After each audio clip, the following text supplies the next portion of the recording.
Thanks, welcome. When the organizer tweeted the other day that I'm still looking for speakers, I proposed them to do something, and they answered, yeah, send us your information and ASAP. So this is what I came up with in just 3 minutes. It just stands for Sass and mathematics. I figured that out. And okay,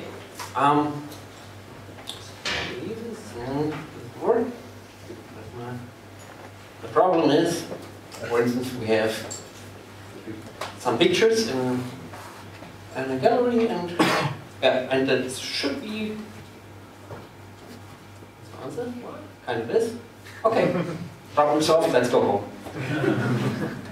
Oh, wait a minute.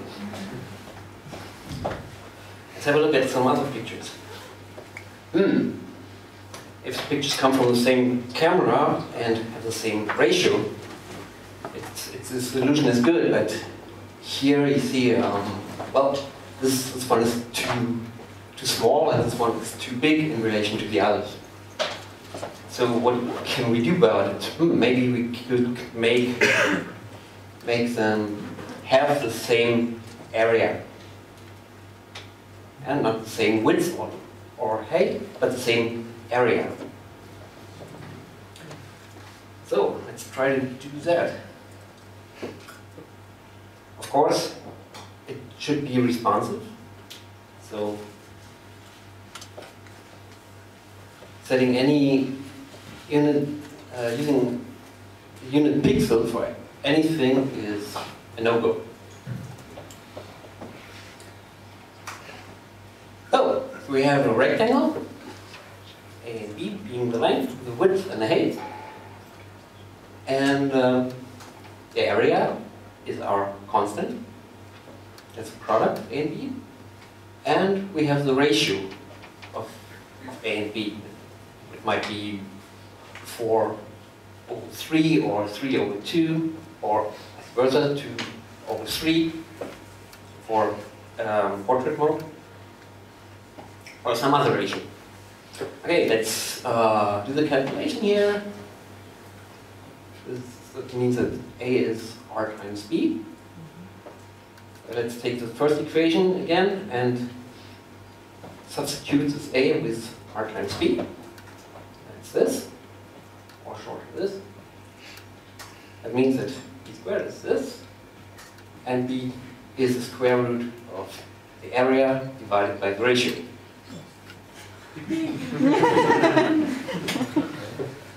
Okay, let's take the first, this one again, and right, instead of B, this is the result of this one, and now we can put these R's together and we get A is the square root of the area times the ratio. Okay? Sure. With me? Okay. Let's keep this, and we can implement this in Sass. Yeah? See, this is the same. And we just make it not some floating number, but a percentage. To use it as a value for the width and height properties. The problem here is there's no such function as square root. So let's write one. What should be inside? And that is the method that the ancient Babylonians already used millennia ago. Works like this. That's pretty easy. It looks complicated, but it's easy. Come on. Let's take any starting point, any starting number that should be near what you want to get, but it's not important. Important is that it's not 0. It should be a positive number. And then put that into that formula. Take this value is the starting point here. This A is the number you want to have the root of. And do this. And if you do this again and again, the limit of that is your root. An example. We want to calculate the root of 2. As a starting point, we take 1. Now, we calculate 1, that's 2, that's 3, divided by 2, that's 1.5. Okay, next step, we take this 1.5, put it into the formula, and get the next value. Next step, and we get this. And you see, after just 3 steps, we're pretty close to the real value. So, maybe we can implement this method into a CSS preprocessor. Let's try. We take a starting point, have some loop, and inside the loop, we just do this.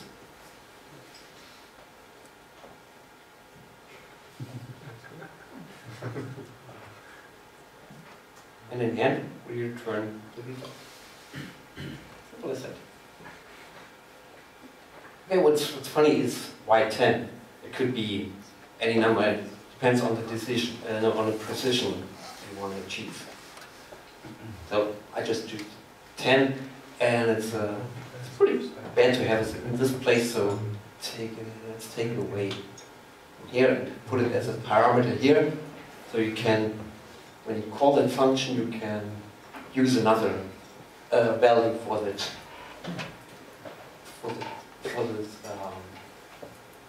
number of iterations. If you don't specify this, then it will default to 10. Oh. Now that we have the function,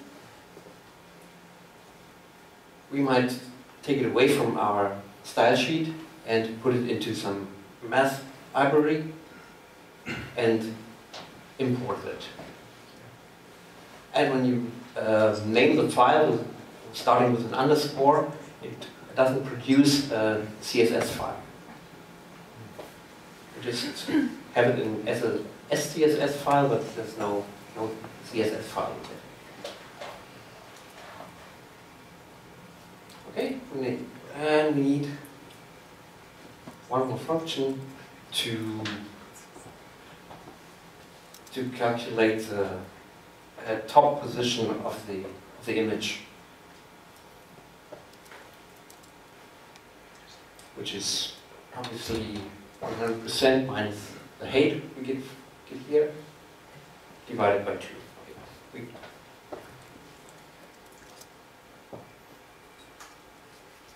Oops. Yeah, and now we need to apply this to our images. Let's say we have 3 images. 2 of them are in landscape mode, and one is in, it should be 2/3 here. And you just run these functions. You can select them either by ID. Some say don't use IDs in selectors. Well, don't listen to them.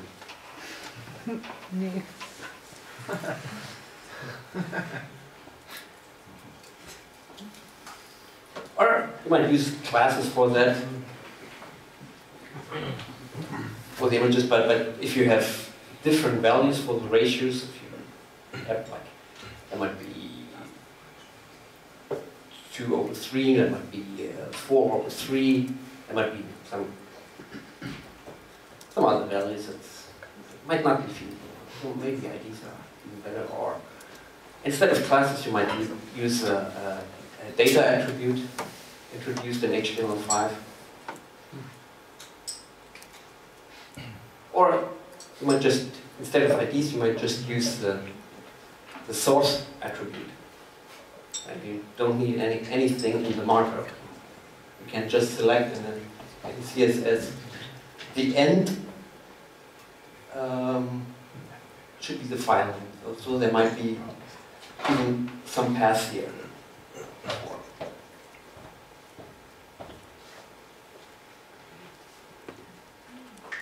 So, and then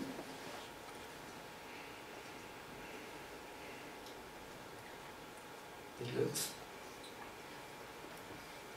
this way.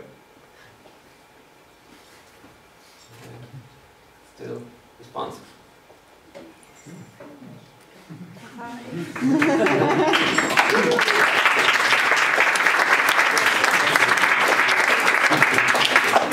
Thanks.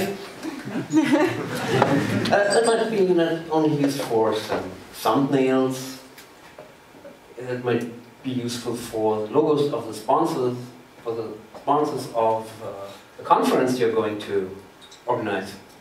We want to have no sponsor more valuable than another sponsor. We want to have to display the logos at equal sizes. That means equal areas. So.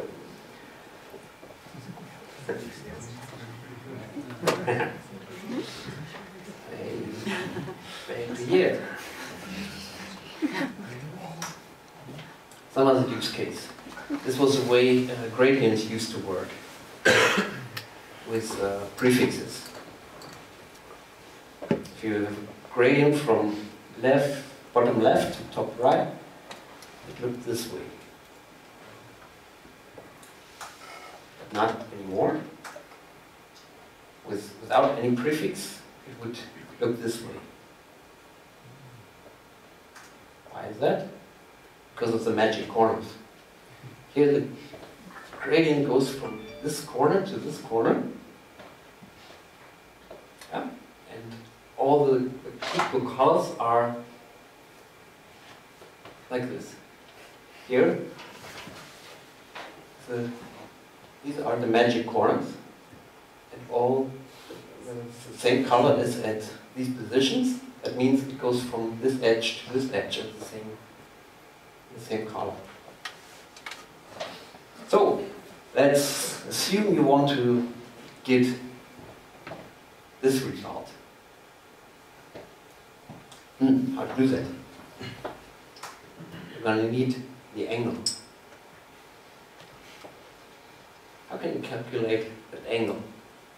Remember, it should be responsive. You don't know the width and the height. Yep. So, the angle is just the tangents of this angle is b divided by a. Means the angle is the arcus tangents of b over a.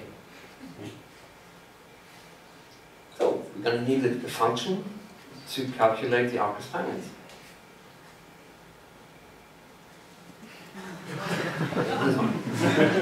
Taylor series. You might think, Taylor, what? Are you serious? What?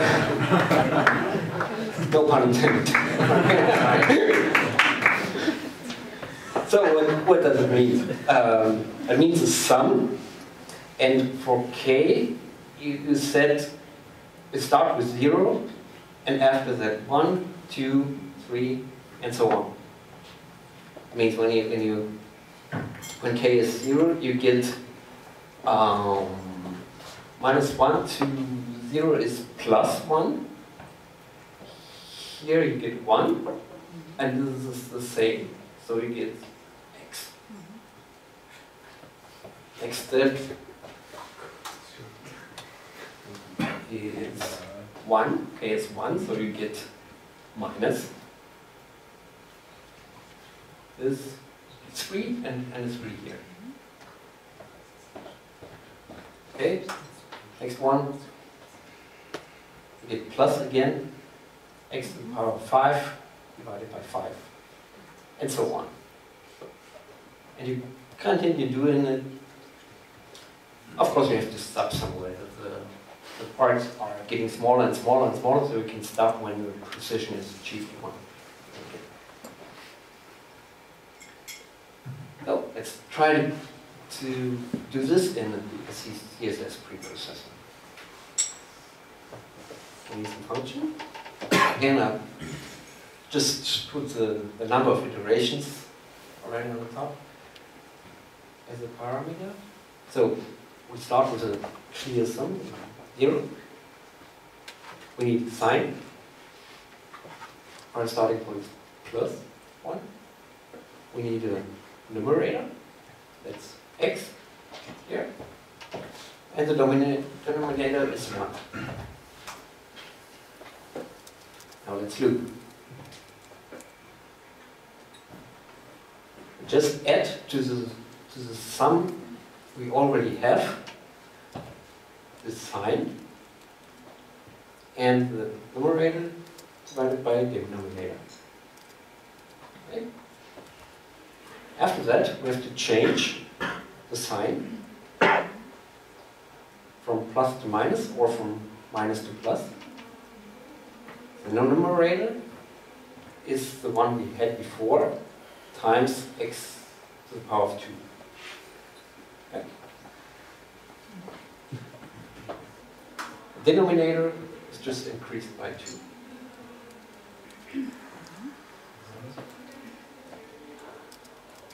And once you do that often enough, let's say 10 times, you return the sum and have the argus times. Easy. So, if that's that easy. Okay, you get the argus tangents in radians. So we might get it in degrees, where pi is specified somewhere as a constant. You should calculate that.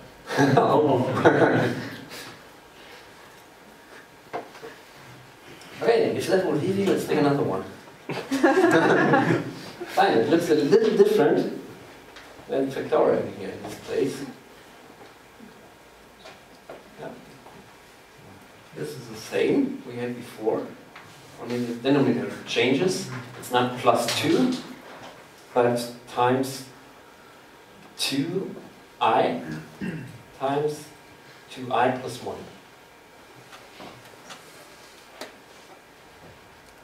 Okay? Go with me?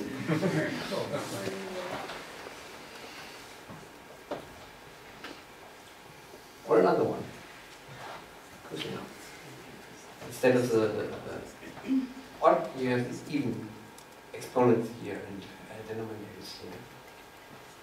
That means we start not with x but with 1. And we have to change this plus into minus. Otherwise it's the same. So,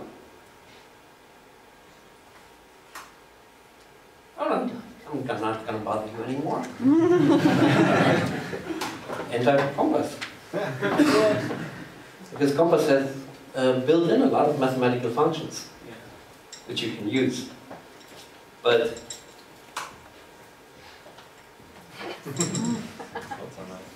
that wouldn't have been a talk.